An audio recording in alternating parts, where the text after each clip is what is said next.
तो 500 बरस के बाद श्री राम अपने धाम में विराजमान होने जा रहे हैं, लेकिन रामकाज को लेकर विपक्ष की सियासत साफ तौर पर यह दिखाती है कि 2024 में ये एक बड़ा मुद्दा साबित होने वाला है।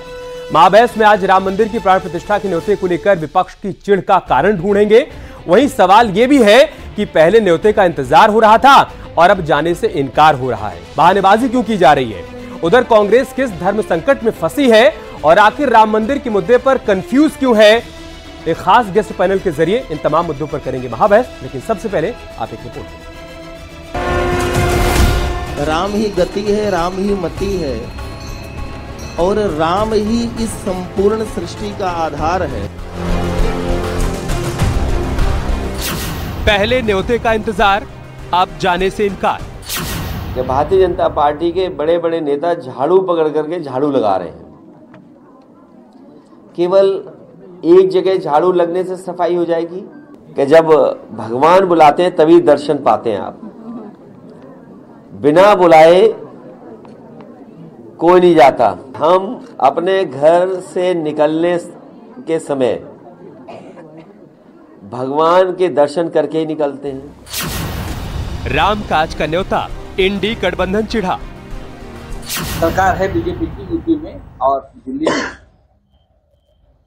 मुझे लगता है प्रभु श्री राम को एक तरह से किडनैप कर रहे हैं। तो हम क्या बैठे हैं क्या इनविटेशन का इंतजार करके? उद्घाटन के बुलावे पर कांग्रेस कंफ्यूज क्यों? कोई राजनीतिक दल का नेता क्या कहता है उस पर हमारा इसलिए ध्यान नहीं जाता है कि हम लोग राम के काम में लगे हुए हैं, और जो राजनीतिक दल हैं उनको यह लगता है कि भारतीय जनता पार्टी निमंत्रण बांट रही है तो भाजपा निमंत्रण नहीं बांट रही है। श्री राम जन्मभूमि तीर्थ क्षेत्र ट्रस्ट बांट रहा है। उनको ट्रस्ट से शिकायत है, संतों से शिकायत है कि राम भक्तों से शिकायत है। कई पार्टियों के नेताओं का बयान देखा है कि ये राजनीतिकरण कर रहे हैं। धर्म की राजनीति तो पहले करते थे, अब भगवान राम के नाम पर भी पूरी तरह राजनीति कर रहे हैं। ये कई पार्टियों का आरोप है। विपक्ष का धर्म संकट, मंदिर पर महाभारत विकट। वो लोग बेरोजगार हैं, बेरोजगारी के बारे में सोचते हैं। देश के सारे आदर्शों का पर्याय राम है। कण कण में राम है और हर सांस में राम है।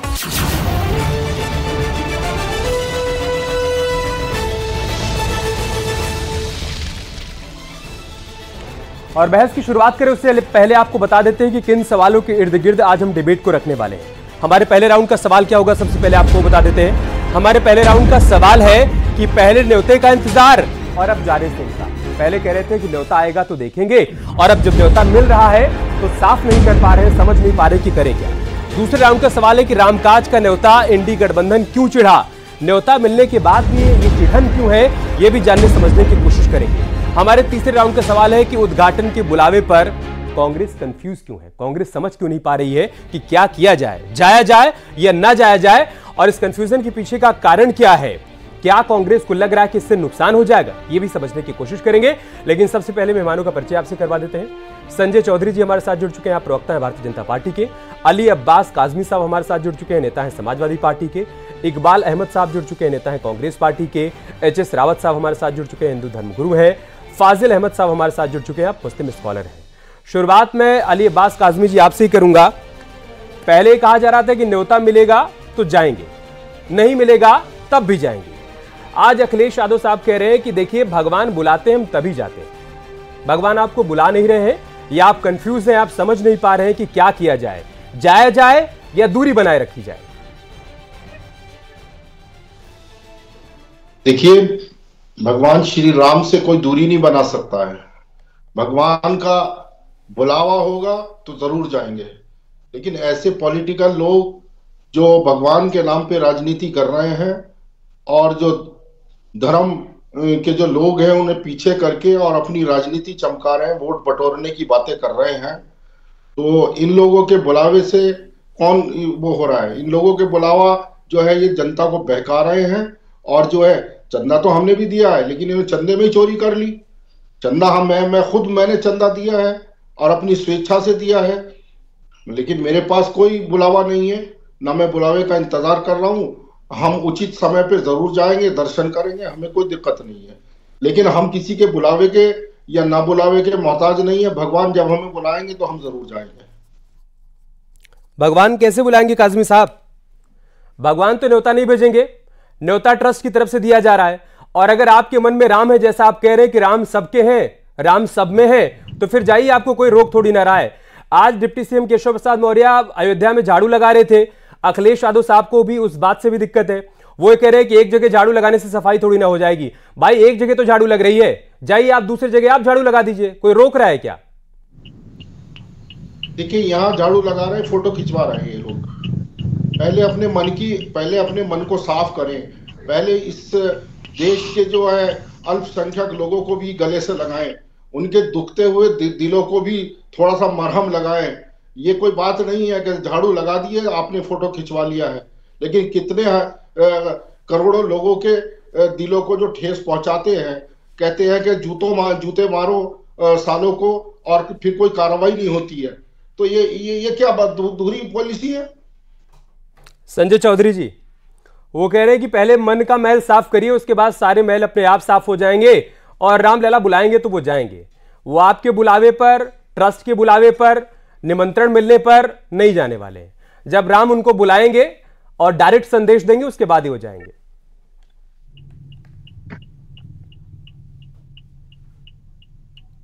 संजय भक्तों को ही बुलाते हैं जी, और जो भक्त नहीं होता भगवान उसे नहीं बुलाते। कभी आपने देखा है कि किसी नमाज पढ़ने वाले व्यक्ति को भगवान ने अपने मंदिर में बुला लिया हो? कभी चर्च के प्रति श्रद्धा रखने वाले को भगवान ने कभी अपने मंदिर में बुला लिया हो? जिस व्यक्ति के मन में भक्ति का भाव होगा भगवान उसे बुलाएगा, और जो भगवान बुलाएगा तो वो व्यक्ति जाएगा। तो वो उसका कोई ये तो नहीं देखेगा कि जब हमें कोई निमंत्रण आए तभी आएगा। मुझे लगता है कि ये वो लोग हैं जो शुरू से लेकर आज तक, जब तक राम जन्मभूमि अयोध्या में मंदिर का निर्माण हो ये प्रश्न उठता रहा है, उसके लिए ये तर्क वितर्क कुतर्क सब कुछ करके उसके खिलाफ केवल खड़े होने का काम करते हैं। ये वही लोग हैं जब इस मंदिर में ताला लगा हुआ था तब उसके लिए ताली बजाते थे, जब ताला खुल गया तब भी प्रतिबंध की बात करते थे, जब देश में आजादी हुई तब भी उस मंदिर में ताला लगा हुआ उसके लिए कोई कोशिश नहीं कर रहे थे। और जो लोग राम भक्त बनकर भगवान का मंदिर बने इसलिए काम कर रहे थे, तो उन लोगों के ऊपर ये गोली चला रहे थे, लाठी चला रहे थे, उन्हें जेल में डाल रहे थे, उन्होंने संकट में कर रहे थे। और जो सरकार इसके लिए काम करना चाहती थी उसको बर्खास्त कर रहे थे। तो इन सब की मनोवृत्ति हमेशा से मंदिर के विरोध में रही है। ये समय समय पर उसके लिए अपने तर्क गढ़ते रहे हैं, दोहरे मापदंड स्थापित करते रहे हैं। मुझे लगता है कि ये इनकी नीति है, यही इनकी नियति है, और मुझे लगता है यही इनके राजनीतिक दल के निर्देश हैं, इसलिए ये काम कर रहे हैं। भक्ति सभी के भाव में नहीं जग सकती, भगवान सब जगह विद्यमान है, लेकिन भक्ति का चूंकि भाव नहीं है इसलिए मुझे लगता है कि ये जाना नहीं चाहते, केवल तर्क जुटाना चाहते हैं। और समाजवादी पार्टी के तो मित्र, मुझे लगता है कि अगर याद कीजिए, बाबरी मस्जिद एक्शन कमेटी का जो वकील था, समाजवादी पार्टी ने उसे अपना सरकारी वकील सरकार के रहते बना रखा था, सरकार से उसका पेमेंट होता था।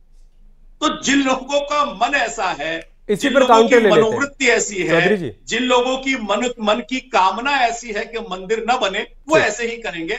मुझे लगता है कि इन लोगों के मन में राम नहीं है, इसीलिए इन्हें राम नहीं बुला रहे हैं। इस पर आपका काउंटर, आपके मन में राम नहीं है और राम भक्तों पर गोलियां चलवाने वालों को राम कहां बुलाने वाले? काउंटर आपका।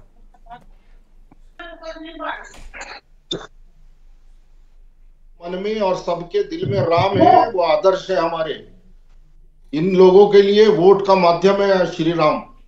ये लोग जो है इन्होंने चंदे में चोरी की है, इन लोगों ने जो है कौन सा आप बार बार चंदा बोल रहे हैं इसलिए मैं आपको रोकूंगा यहाँ पर काजमी साहब। वो समर्पण निधि थी, समर्पण निधि थी, कोई ये सफाई जैसा आयोजन नहीं था जिसके लिए चंदा जुटाया जा रहा था। समर्पण निधि थी और लोगों ने अपनी अपनी इच्छा के मुताबिक वो समर्पण निधि दी है। अगर आप वही बोलेंगे तो ठीक रहेगा। अब मैं एच.एस. रावत साहब आपके पास आ रहा हूं। देखिए, राम सबके हैं, राम सब में है, ये बात सब कहते हैं, लेकिन उसके बावजूद राम से दूरी क्यों, ये बात समझ में नहीं आ रही है। न कभी अखिलेश यादव राम जन्मभूमि में हमें नजर आए रामलला के दर्शन करते हुए, ना कभी हनुमानगढ़ी में नजर आए, ना फिर कांग्रेस पार्टी के जो बड़े बड़े चेहरे हैं वो हमको वहां पर नजर आए। 2022 चुनाव के दौरान हमें प्रियंका गांधी नजर आई थी एक बार हनुमानगढ़ी में दर्शन करते हुए। उसके बावजूद ये कहना कि राम सब में है, राम सबके हैं, लोग कैसे यकीन कर लें, राम भक्त कैसे यकीन कर लें कि जो कह रहे हैं यही इनके दिल में है। रावत साहब। अमित जी, जितने भी ये लोग हैं अपोजिशन वाले, उन सबके गले में ना छुचंदर फंस गई है। अब उसको खाएं तो बड़े परेशान होंगे और ना खाएं तो परेशान होंगे। अब इनको निमंत्रण भी अगर आते हैं और ये जाते हैं तो इनका जो मुस्लिम वोट बैंक है वो कटेगा। चाहे कांग्रेस जाए, चाहे सपा जाए, अखिलेश जाए, राहुल गांधी जाए, कोई भी चला जाए। और अगर ना जाए तो हिंदू और नाराज होंगे। सबको ये लगेगा कि ये तो राम मंदिर के प्राण प्रतिष्ठा के समारोह में गए ही नहीं थे। और इनके खिलाफ बहुत ज्यादा हिंदुओं में कहीं ना कहीं रोष और आक्रोश पैदा होगा, भक्तों में आक्रोश पैदा होगा, साधु संतों में आक्रोश पैदा होगा। जो थोड़ी बहुत अगर इज्जत बची हुई है इनकी सनातन धर्म के अंदर, वो भी खत्म हो जाएगी। इसलिए बेटर यह है कि इनको आंख बंद करके जाकर के भगवान राम की शरण में चले जाना चाहिए, दर्शन करने चाहिए, उसमें जाकर के वहां पर अपनी जो इनकी इच्छा है उस प्रकार से वहां पर प्राण प्रतिष्ठा के अंदर सहयोग करना चाहिए। अगर ये नहीं जाते हैं, जितने भी लोग हैं जो अभी इस समय खिलाफत में बोल रहे हैं अमित जी, तो निश्चित तौर पर इनको बहुत भयंकर नुकसान होने वाला है ये सब। और फिर भारतीय जनता पार्टी के जो नेता हैं, यहाँ चौधरी साहब बैठे, वो सब तो ये कहेंगे, देखा ना ये राम मंदिर इतना बड़ा, विश्व का सबसे बड़ा मंदिर बना और वहां ना अखिलेश गए, ना राहुल गए, ना कोई दूसरे नेता गए। तो ये कहीं ना कहीं इनके गले के अंदर एक छजूदर फंस गई है। और मैं चाहता हूं, मैं तो यही कहूंगा, भगवान राम सद्बुद्धि दे और ये जाएं और जाकर के वहां खुद सेवा करें और अपने पापों को धोएं। जितना भी भगवान राम के खिलाफ बोला था वो इनको कहीं ना कहीं आशीर्वाद जरूर देंगे अमित जी। इकबाल अहमद साहब, मैं आपके पास आ रहा हूं। अक्टूबर के महीने में प्रमोद तिवारी का बयान आया, कांग्रेस पार्टी के बड़े नेता, राज्यसभा के सांसद। उन्होंने कहा कि राम को एक पार्टी, सलमान खुर्शीद साहब का बयान था कि राम को एक पार्टी अपने तक सीमित रखना चाहती है। अभी प्रमोद तिवारी जी कह रहे हैं कि नहीं, वहां पीएम को नहीं जाना चाहिए। सैम पित्रोदा कह रहे हैं कि नहीं, हमें इस आयोजन से दूरी बनाए रखनी चाहिए। ये कंफ्यूजन क्यों है पार्टी के भीतर? सलमान खुर्शीद चाहते हैं कि नहीं, हमको न्योता मिलेगा तो हम जाएंगे, एक पार्टी सीमित ना कर ले राम को। दूसरी तरफ सैम पित्रोदा कह रहे हैं कि नहीं, हमको दूरी बनाए रखनी चाहिए, जाना नहीं चाहिए इस कार्यक्रम में। और प्रमोद तिवारी तो कह रहे हैं कि नहीं, पीएम को ही नहीं जाना चाहिए, हमारा तो छोड़िए, पीएम को भी नहीं जाना चाहिए। ये कंफ्यूजन क्यों है? देखिए, मंदिर की आस्था एक ऐसी आस्था होती है कि जिसका कपाट किसी के लिए बंद नहीं होता है, ना न्योते की जरूरत होती है। तो एक मंदिर का एक ऐसा कपाट है, एक ऐसा दरवाजा है जो सब लोग जा सकते हैं। हर इंसान की एक आस्था होती है वहां तक पहुंचने की। अगर उस आस्था से दूर रहना चाहते हैं, जो रहना चाहते हैं वो रहें। लेकिन कांग्रेस पार्टी तो हमेशा, राहुल जी मंदिरों में गए हैं, पूजा किए हैं। कब उन्होंने नहीं पूजा की है? कौन सी मंदिर है जहां उन्होंने पूजा करने नहीं गए हैं? तो आज बीजेपी ने हाईजेक कर लिया है राम मंदिर को। भगवान राम आपने कौन कौन से मंदिर कहा होता तो सवाल थोड़ा जटिल हो जाता। आपने कहा कौन सी ऐसी मंदिर है? अयोध्या गए, रामलला के दर्शन करने गए, हनुमानगढ़ी गए, राहुल गांधी क्यों नहीं गए? क्यों दूरी बनाए रखी? क्या राम ने उनको बुलाया नहीं? देखिए, किसी के कहने से और बीजेपी के चैलेंज करने से, अरे अपने मन से चले जाते। अरे कैसी बात कर रहे हैं आप इकबाल अहमद साहब? कौन कह रहा है कि कोई चैलेंज कर रहा है? हमारे मन में हम जाएंगे, गए नहीं कभी, ये कहा जा रहा है। आपने कहा कि कौन सा ऐसा मंदिर है जहां नहीं गए, तो मैंने आपको बता दिया कि एक तो अयोध्या ही है जहां पर नहीं गए। हमें चुनाव के दौरान तो कई बार दिखे। नहीं, बिल्कुल जाएंगे, वहां कोई रोक थोड़ी ना सकता। जाएंगे इकबाल साहब, गए नहीं, मैं बस आपको ये बता रहा हूं। आपने कहा ना कि कौन सा ऐसा मंदिर है जहां नहीं गए, तो मैंने आपको बता दिया कि अयोध्या नहीं गए, जा सकते थे। जब भारत को जोड़ रहे थे तो अयोध्या भी तो भारत का हिस्सा है, वहां भी जाके भारत को जोड़ लेते। आज बीजेपी जो है वो ये पूरा प्रोगंडा फैला रखा है कि हमने, अरे न्यायालय ने डिसीजन दिया, आज राम मंदिर बन के तैयार हो रहा है। इकबाल अहमद साहब, सब कुछ पब्लिक के बीच में है। न्यायालय ने निर्णय दिया, लेकिन उसी न्यायालय में कैसे राम मंदिर मामले को अटकाने, भटकाने, लटकाने का प्रयास किया गया, वो भी पब्लिक बखूबी जानती है। और किन लोगों ने किया वो भी पब्लिक बखूबी जानती है। राम भक्तों से कुछ छिपा नहीं है, न राम से कुछ छिपा है, न राम भक्तों से कुछ छिपा है। कपिल सिब्बल आपकी पार्टी के सांसद थे और पैरवी कर रहे थे मुस्लिम पक्ष की तरफ से। उन्होंने तो रामलला को मानने से इनकार कर दिया था, उनके अस्तित्व पर सवाल खड़ा कर दिया था, राम सेतु पर सवाल खड़ा कर दिया था। और 2019 में जब राम मंदिर का फैसला आना था तो कपिल सिब्बल ने माननीय सुप्रीम कोर्ट से कहा कि लोकसभा चुनाव तक आप फैसला टाल दीजिए, इस पर फैसला मत दीजिए। आप ये कह रहे हैं कि राम उतने हमारे हैं जितने बीजेपी के। कोई वकील काला कोट पहन लेता है, अच्छा, और न्यायालय में पहुंच जाता है, तो ना वो तो वो राम का भक्त होता है, नहीं ना रहता धर्म का होता है। तो वो राम भक्त नहीं रहता, वो किसी पार्टी का नेता नहीं रहता, वो किसी पार्टी का सांसद नहीं रहता। वो जब न्यायालय से बाहर निकलता है तो आपका नेता हो जाता है, न्यायालय के भीतर होता है तो वो वकील होता है। आप यही कह रहे हैं? भाई जब न्यायालय में जो पहुंचता है हाँ। तो वो न्याय की लड़ाई लड़ने जाता है। तो इसीलिए तो आपसे सवाल किया जाता है ना कि आपके ही लोग थे जिन्होंने राम के अस्तित्व पर सवाल खड़ा कर दिया था। फाजिल अहमद साहब, क्या ऐसा ही हो रहा है क्या कि मतलब वो पार्टियां, वो नेता जिनको लगता है कि मुस्लिम वोट बैंक पर हमारा एकाधिकार है, उनको ये डर है कि हमारे हाथ से कहीं ये मुस्लिम वोट बैंक फिसल ना जाए, इस वजह से वो समझ नहीं पा रहे कि क्या किया जाए। खासतौर से तेलंगाना में जिस तरीके से कांग्रेस पार्टी को मुस्लिमों का वोट मिला है, उसके बाद कांग्रेस पार्टी और फूंक फूंक कर कदम रख रही है कि राम मंदिर उद्घाटन से जुड़ना है या नहीं जुड़ना है, कितना जुड़ना है, कितना बयान देना है, ये चल रहा है क्या? हम तो सोचे कि शुक्ला जी आप हमको भूल ही गए लगता है। नहीं, भूल कैसे सकते हैं, आप पूरे टाइम स्क्रीन पे दिखाई दे रहे हैं, रखिए अपनी बात। जी भैया कि जब अखिलेश यादव जी जब चीफ मिनिस्टर पद से हटे थे तो ब्राह्मण धर्म के लोगों ने उनका कार्यालय जो है शुद्ध किया था गंगा जल से, कहा था कि अछूत जो है यहाँ मुख्यमंत्री रहे, इनको शुद्ध करो।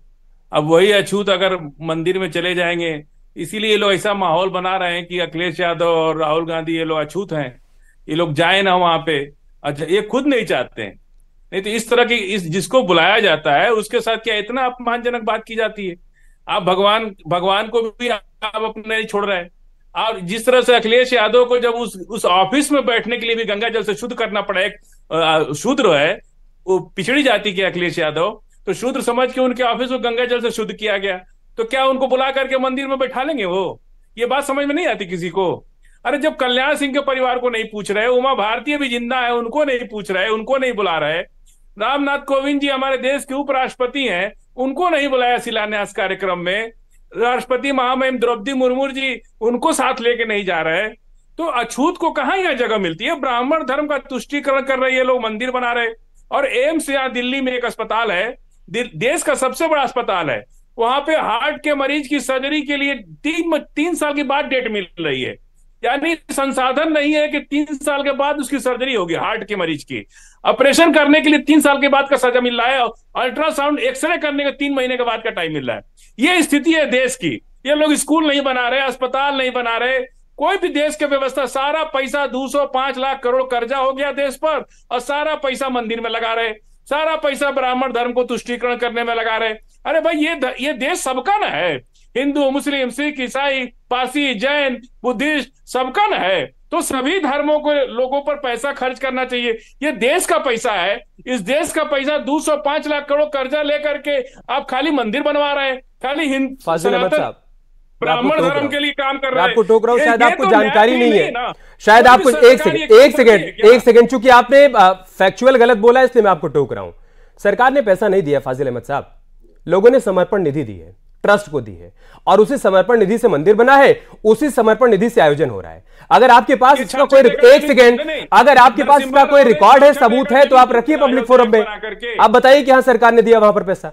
अब सुन लीजिए जी, अब आप सुन लीजिए, हाँ। पूरा सुनिएगा। 66 एकड़ जमीन नरसिम्हा राव सरकार ने अयोध्या एक्ट बना के दिया था ना, आप कैसे कांग्रेस को इनकार कर सकते हैं? गजब हाल है। अभी आप ऊदपुर पर थे, अभी आप महमूदपुर पर चले गए। मैं आपसे कह रहा हूं, आप ये कह रहे हैं कि सरकार वहां पर इतना पैसा खर्च, एक सेकंड फाजिल अहमद साहब, आप कह रहे हैं कि सरकार स्कूल नहीं बनवा रही है। अभी फिर वही बात, अभी आम से इमली पे कूद के चले जाएंगे तो बात नहीं बन पाएगी ना। आपने कहा कि सरकार स्कूल नहीं बनवा रही है, अस्पताल नहीं बनवा रही, पैसा वहां खर्च करे। आप कांग्रेस की चीजों को कैसे खत्म कर सकते हैं? कांग्रेस पे चले, कांग्रेस वाला सवाल मैं कांग्रेस पार्टी से कर लूंगा ना फाजिल अहमद साहब। आपने कहा कांग्रेस के समर्थक है, इंडिया गठबंधन के हिस्सा है, इसलिए हम लोग वो जरूर कहेंगे। वहां पे हम लोग को मस्जिद की जमीन दी गई थी, लाइब्रेरी की जमीन दी गई थी, मंदिर की जमीन दी गई थी। 60 एकड़ जमीन अयोध्या एक्ट बना करके नरसिम्हा राव सरकार ने दिया था, उसी पे राम मंदिर बन रहा है। अब मैं वहीं पर फिर से लौट के आता हूं। भी बनना था एक सेकंड, अब होल्ड हो जाइए आप, अभी आप होल्ड हो जाइए। जहां से आपने पूरी बात घुमाई, मैं वहीं फिर आपको ले जा रहा हूं। आपने कहा कि सरकार स्कूल नहीं बनवा रही है, आपने कहा कि सरकार अस्पताल नहीं बनवा रही है, यह सरकार पैसा खर्च कर रही है अयोध्या में राम मंदिर बनवाने में। आपके पास कोई सबूत है इस बात का?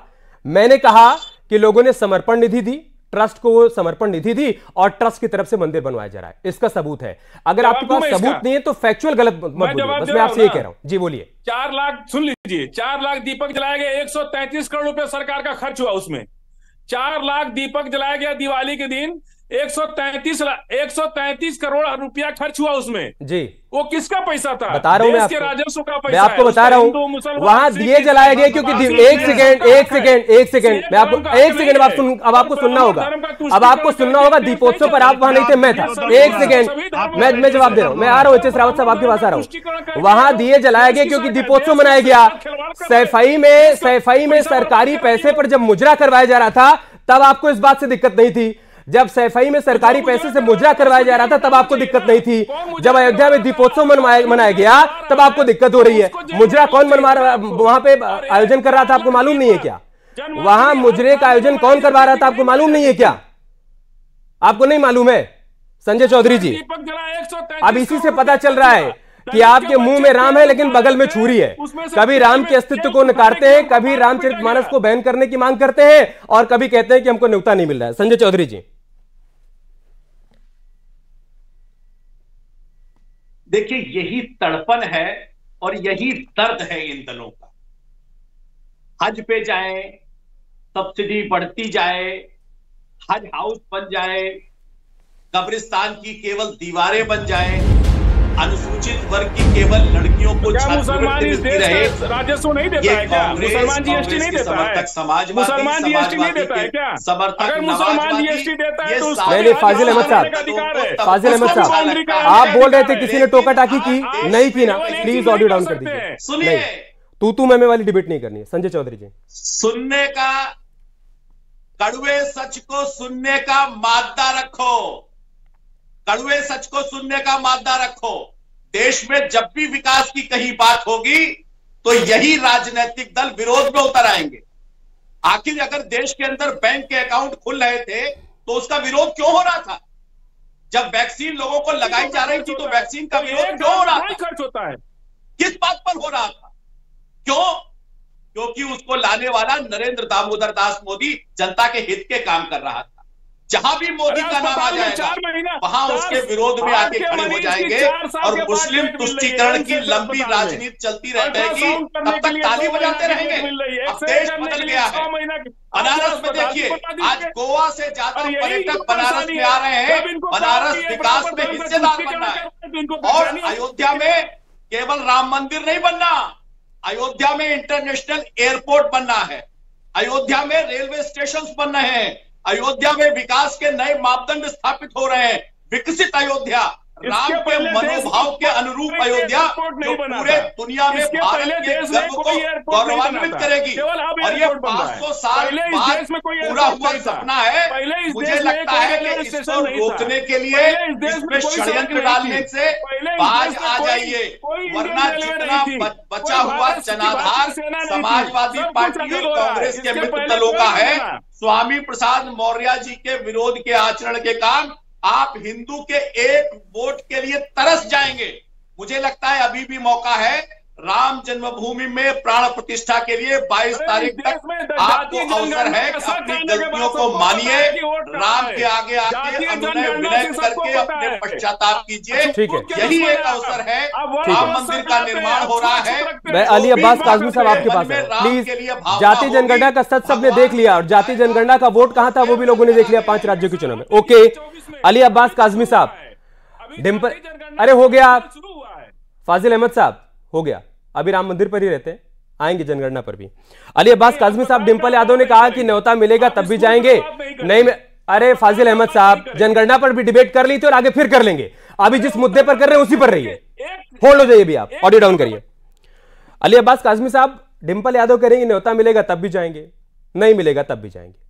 स्वामी प्रसाद मौर्य ने कहा था कि अभी देखिएगा अयोध्या में तमाशा शुरू होने वाला है, वहां तमाशा होगा। उन्होंने रामचरितमानस को बैन करने की मांग की थी। यहां तक कि बद्री विशाल को कह दिया था कि वो तो पहले बौद्ध मठ था।